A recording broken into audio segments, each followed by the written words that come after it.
की अहम खबर का आपको बता दें, हरियाणा के पंचायत और विकास मंत्री देवेंद्र सिंह बबली का विरोध बढ़ता जा रहा है। आलम यह है कि जनसंवाद कार्यक्रम में न सिर्फ देवेंद्र बबली का विरोध किया जा रहा है बल्कि जमकर नारेबाजी भी हुई। 3 तस्वीरें हिसार, फतेहाबाद और सिरसा से आपको दिखा रहे हैं, जहां बीते रोज हरियाणा के हिसार, फतेहाबाद और सिरसा में जनसंवाद कार्यक्रमों के दौरान देवेंद्र बबली को सरपंचों के विरोध का सामना करना पड़ा।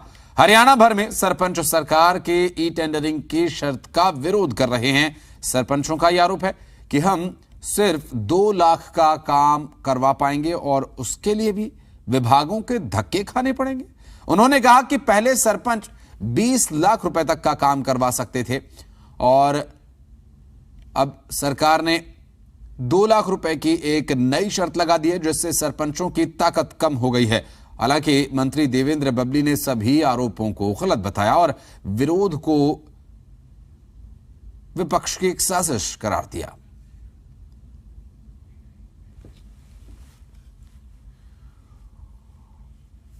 और सरपंचों का यह कहना है कि सरकार उनकी बात नहीं सुन रही है और ऐसे में जल्द ही उनकी बात अगर नहीं सुनी गई तो आने वाले समय में हरियाणा के सभी सरपंच बैठक करेंगे और आगे की रणनीति तैयार करेंगे। और क्या कुछ उन्होंने कहा, ये भी सुनवाते हैं आपको। काम करने की पावर ही नहीं दी तो पंचायत चुनने का फायदा क्या है? पंचायत में चुनाव क्यों कराए गए? तो ये कह रहे खराब क्यों कराया गया? ये कह रहे ई टेंडर के माध्यम से भी काम होंगे, वो भी ई टेंडर के माध्यम से घोटाले होंगे और कुछ नहीं होंगे। घोटाले होंगे और कुछ नहीं होंगे। मतलब जो है ना, ये अपने जेई, एसडीओ, बीडीओ वगैरह सब घोटाले करेंगे। सरपंच के पास कोई पावर नहीं है। उन्हें हमारे से बात करनी चाहिए थी। हमारी जो समस्या थी उसके बारे में हम उनको अवगत कराए रहे। कुछ न कुछ तो हमारे को बता कर जाए रहे, भाई यस थी या नो थी। हमारी बात जायज थी तो हम भर लेते, नाजायज थी तो हमारे को मना कर देते। तो इस बात का हम पूर्ण विरोध करते हैं मंत्री जी का यहाँ आने पर। हम गांव में विरोध नहीं कर रहे, हम सारे इकट्ठे होंगे जी। अच्छा, सारी स्टेट के स्टेट के इकट्ठे होकर फिर आगे रणनीति बनाएंगे ना, जो रणनीति बनेगी उस पर चलेंगे। ये तरीका, इससे तो यही लगता है सरकार डरी हुई है। हमारा अपना गाँव है, हम गाँव के महत्व को देखते हुए अपना पैसा सही लगाएंगे। सरपंच तो गांव का है, जो अधिकारी है ना वो गांव के नहीं है, वो करेंगे। उसमें हमारा कोई मतलब नहीं है कमीशन खाने का, ये तो उनकी अपनी सोच है। ई टेंडर का मामला ये वापस नहीं लेते हैं तो ई टेंडर लेने के लिए किसी मंत्री या किसी अफसर से ठेकेदार को 10% कमीशन दे के फिर वो टेंडर लेता है। 5 लाख का टेंडर है, वो 10% माइनस में या 20% माइनस में भरता है उसको, तब जाके उसको 4 लाख रुपए की वैल्यू का काम मिलता है। 5 लाख की वैल्यू का 4 लाख में मिलता है। 10% उसका वो सिक्योरिटी जमा करवाता है 2 साल के लिए। 40,000 रुपए वो होगी, 360 बच गए। 360 में से वो अफसरों को कमीशन देता है 14-15%। ठीक है, तो 14 चौके 56,000 वो चले गए। ठीक है, 3 लाख माइनस रुपए बच गए। काम करके देना है उसको 5 लाख रुपए का और बच्चों के लिए भी लेके जाएगा, तो भ्रष्टाचार घटेगा कि बढ़ेगा इसमें। और रोहित हमारे सहयोगी इस वक्त हमारे साथ मौजूद है हिसार से। रोहित, मंत्री जी का विरोध हो रहा है और मांग उनकी है, और देवेंद्र बबली को लेकर अभी तक कोई उनकी तरफ से इस पर सफाई आई, कोई स्पष्टीकरण? देखिए आशीष, अगर इस मामले की बात कर ली जाए तो देवेंद्र बबली यानी कि जो हरियाणा के पंचायत मंत्री हैं, वो नई पंचायतों के समारोह में शिरकत कर रहे हैं। हिसार में भी इस तरह का कार्यक्रम जो है वो कल रखा गया था। इससे पहले जींद में भी कार्यक्रम हुआ था। दोनों ही जगहों पर एक तरह से नए चुने गए जनप्रतिनिधियों ने विरोध करने की कोशिश की। तर्क उनकी तरफ से ये दिया गया कि जो ई टेंडरिंग की जानी है, मसलन पंचायती कामकाजों की अगर बात करी जाए तो पहले एक सरपंच के पास 20 लाख रुपए के करीब जो है वो पावर होती थी विकास कार्य करवाने के लिए, जिसे अब घटाकर 2 लाख के करीब कर दिया गया है। सरपंचों की तरफ से कह लीजिए या फिर नए चुने गए जनप्रतिनिधियों की तरफ से ये तर्क दिए जा रहे हैं कि 2 लाख रुपए में तो किसी गांव में एक पुलिया तक नहीं बनती। इस तरह के उनकी तरफ से तर्क दिए जा रहे हैं और उनका कहना यही है कि जिस तरह से गांव को वो देखते हैं और गांव में जिस तरह से उनका वास्ता रहता है, तो ऐसे में कामकाज के लिए अब जो एक तरह से 5 साल का उनके पास टाइम पीरियड है, इस दौरान काफी विरोध भी उनको देखना पड़ सकता है, जनप्रतिनिधियों को देखना पड़ सकता है, क्योंकि लोग काम मांगेंगे लेकिन ई टेंडरिंग की प्रोसेसिंग की अगर बात कर ली जाए तो वो लंबी प्रोसेसिंग हो सकती है। इस तरह के तर्क जो है उनकी तरफ से दिए जा रहे हैं। रही बात मंत्री देवेंद्र बबली की तरफ से दी गई स्टेटमेंट की, तो आपको बता दें कि हिसार में कल मीडिया से मुखातिब भी देवेंद्र बबली हुए थे। इसके साथ साथ फतेहाबाद में भी और सिरसा में भी उन्होंने अपनी बातें जो है रखने की कोशिश की। मंत्री देवेंद्र बबली की तरफ से तर्क यही दिया गया कि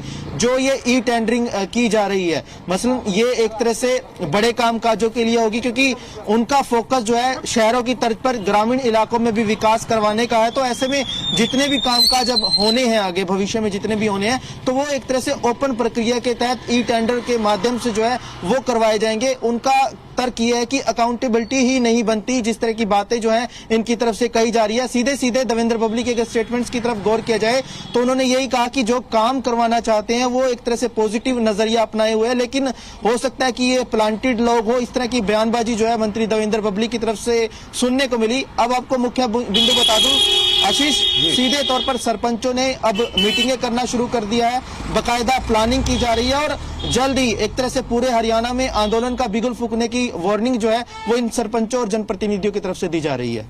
लेकिन रोहित, चूंकि ठीक है ये विषय रहे जिसकी वजह से देवेंद्र बबली का विरोध हो रहा है और जो कार्यक्रमों में वो जा रहे हैं वहां नारेबाजी भी हो रही है, ये जो पावर कम की गई, उनका ये कहना है कि अब जो 2 लाख रुपए तय कर दिए गए हैं, एक नई शर्त लगा दी गई, इससे बहुत परेशानी होगी, विकास कार्य कम हो पाएंगे और जो एक पहले दायरा था वो कम हो चुका है। क्या सीधे तौर पर इसका प्रभाव दिख रहा है और इसका जो सर्वप्रमुख विरोध इसी बात का है या फिर स्टेटमेंट का?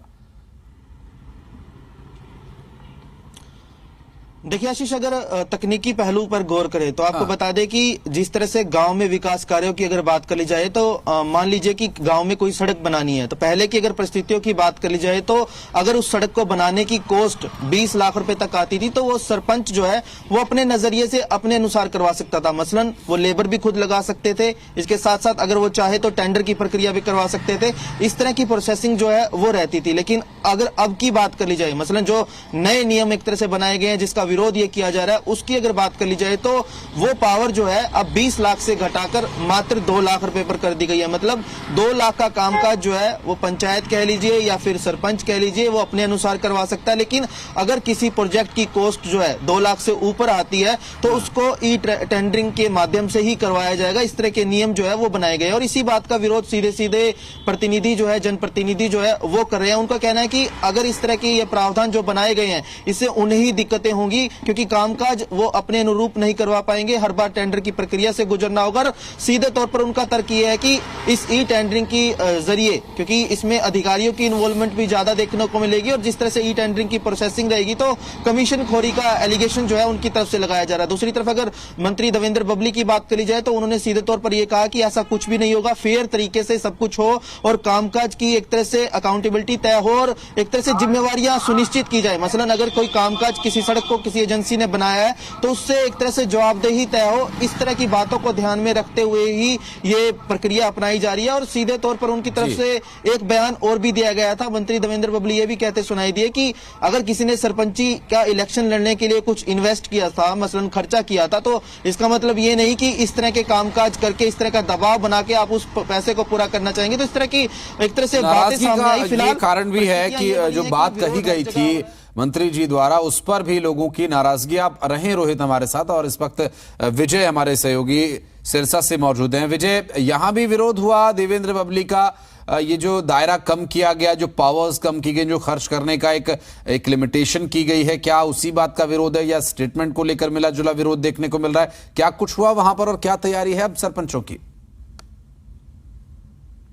बिल्कुल, कल सिरसा की चौधरी देवीलाल यूनिवर्सिटी में एक कार्यक्रम रखा गया था जहां मंत्री देवेंद्र बबली पहुंचे थे। हालांकि वहां सरपंच भी काफी संख्या में पहुंचे थे, तो काफी संख्या में सरपंच ने मंत्री देवेंद्र बबली को खरी खोटी सुनाई, उनका विरोध भी किया।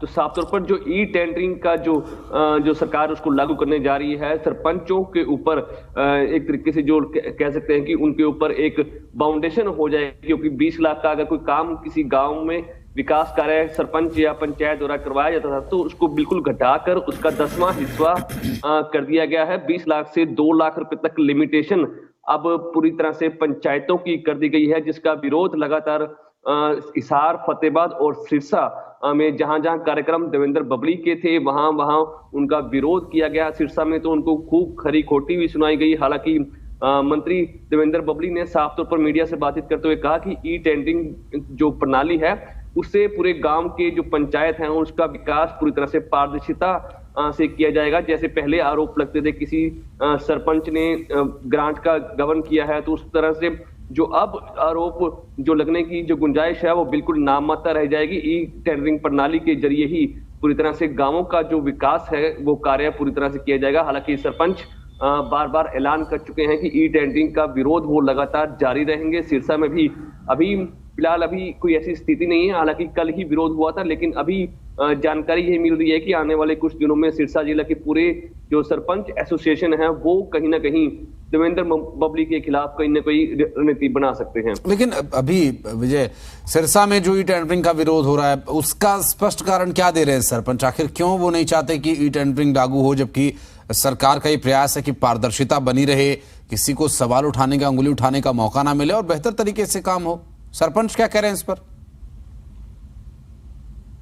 बिल्कुल, सरपंचों से हमारी बात भी हुई थी तो उनका साफ तौर पर कहना है कि सरकार ने जो ई टेंडरिंग जो प्रणाली है उसको लागू करने की जो कोशिश कर रही है वे लगातार इसका विरोध करते रहेंगे, क्योंकि सरपंचों ने अपने गांवों का हवाला देते हुए कहा कि अगर किसी गांव में कोई विकास कार्य में 20 से 30 लाख रुपए अगर लगते हैं तो सरकार द्वारा उसको ग्रांट जारी की जाती है। अगर ई टेंडरिंग के जरिए इस प्रणाली को लागू किया गया तो सरकारी अफसरों के चक्कर उनको काटने पड़ेंगे, ग्रांट लेने के लिए उनको जगह जगह माथापच्ची करनी पड़ेगी। इसके चलते जो कमीशन खोरी जो अफसरों की जो इस तरह की एलिगेशन हमेशा लगते रहते हैं कि अफसर जो सरपंचों से या दूसरे जो भाग के जो अधिकारी हैं वो कमीशन लेकर ही ग्रांट जारी करते हैं, तो इस तरह के आरोप जो सरपंचों द्वारा लगाए गए हैं। हालांकि उनका साफ तौर पर कहना है कि अगर सरकार ई टेंडरिंग को खत्म करके सीधे सीधे सरपंचों को विकास कार्य के लिए ग्रांट देगी तो उससे गांवों का विकास जो है वो बेहतर तरीके से हो सकता है। बल्कि सरकार यह दावा कर रही है कि ई टेंडरिंग लागू होने से पूरी तरह से पारदर्शिता से पूरी तरह से गांवों का विकास होगा, लेकिन सरपंच इसको मानने को बिल्कुल तैयार नहीं है। उनका साफ तौर पर कहना है कि ई टेंडरिंग का बिल्कुल विरोध करते रहेंगे।